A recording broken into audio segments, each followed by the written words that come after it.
राधे राधे आप सभी को। आज की वीडियो में मैं आपको कार्तिक मास के महात्म्य के चौथे अध्याय की कथा सुनाऊंगी। जो भी लोग कार्तिक मास का व्रत करते हैं उन्हें ये कथा अवश्य सुननी चाहिए। इससे पहले मैंने आपको कार्तिक मास के महत्व और उनके नियमों के बारे में बताया था, तो अब मैं आपको कार्तिक मास के चौथे अध्याय की कथा सुनाऊंगी। उससे पहले मैं आपको इस महीने में दीपदान के महत्व के बारे में बताऊंगी। कार्तिक मास में दीपदान का बहुत महत्व बताया गया है। किसी दीपक को जलाकर देव स्थान पर रखकर आना या उन्हें नदी में प्रवाहित करना दीपदान कहलाता है। कहा जाता है कि ये प्रभु के समक्ष निवेदन प्रकट करने का एक धार्मिक तरीका होता है। धार्मिक मान्यताओं के मुताबिक दीपदान हमेशा देव मंदिर में किया जाता है। कार्तिक माह में आप देव मंदिर में, किसी विद्वान ब्राह्मण के घर में, नदी के किनारे या नदी में और दुर्गम स्थान या भूमि पर दीपदान करते हैं। शास्त्रों के अनुसार इन जगहों पर दीपदान करना शुभ माना जाता है। साथ ही इस माह में दीपदान करने से मनोवांछित फल की प्राप्ति होती है। अब मैं आपको कार्तिक मास के चौथे अध्याय की कथा सुनाती हूँ, जो इस तरह है। नारद जी बोले, ऐसा कहकर विष्णु भगवान मछली रूप धारण कर कश्यप की अंजलि में प्राप्त हुए। उस मछली पर दया करके मुनि ने उसको कमंडल में डाल दिया। जब उसमें ना समाई तब कुएं में डाल दिया। कुएं से तालाब में, तालाब से समुद्र में डाली गई।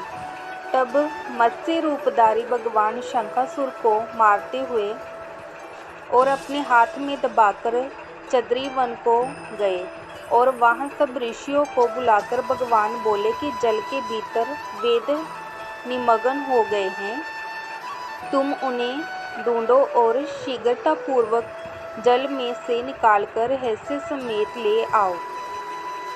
तब तक मैं सब देवताओं समेत प्रयाग में निवास करूंगा। नारद जी बोले, तब तपोबली उन मुनियों ने बीज और यज्ञ मंत्रों सहित वेदों का उद्धार किया। उन ऋषियों में से जिसने जो निकाला वह बाघ उसी ऋषि के नाम से प्रसिद्ध हुआ। पीछे सब मुनि मिलकर प्रयागराज को गए और प्राप्त हुए वेद ब्रह्मा सहित विष्णु भगवान को अर्पण किए। संपूर्ण वेदों को पाकर ब्रह्मा जी ने प्रसन्न हो देव और ऋषियों सहित अश्वमेघ यज्ञ किया। यज्ञ के अंत में देवता गंधर्व पनग पृथ्वी पर दंडवत कर प्रार्थना करने लगे।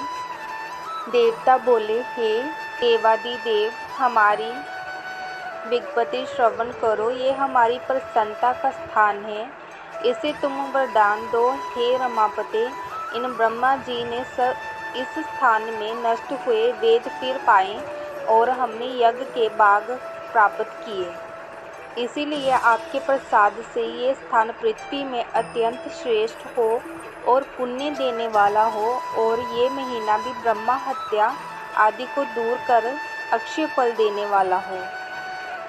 श्री विष्णु बोले, हे देवताओं, जो बात तुमने कही है यही मुझे भी अभिष्ट है, सो ऐसा ही होगा। ये ब्रह्मा क्षेम नाम से सबको सुलभ होगा।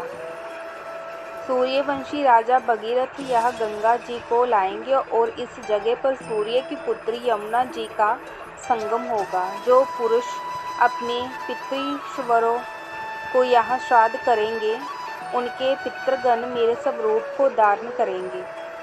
मकर संक्रांति माघ मास में प्रातःकाल स्नान करने से उनके दर्शन मात्र से ही संपूर्ण पाप नष्ट हो जाते हैं।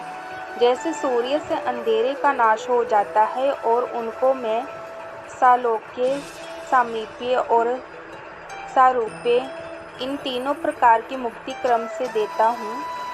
हे मुनिवरों, मैं सर्वज्ञ रूप से बद्रीवन में सदैव निवास करता हूँ। जो फल और ध्यान 100 वर्ष में मिलता है वह तुमको वहाँ एक दिन में ही प्राप्त होएगा।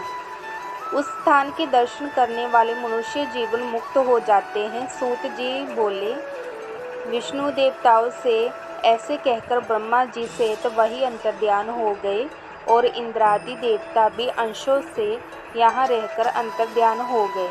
जो मनुष्य शुद्ध चित्त से इस पवित्र कथा को सुनते हैं उनको प्रयागराज और बद्री वन में जाने का फल मिलता है। राधे राधे।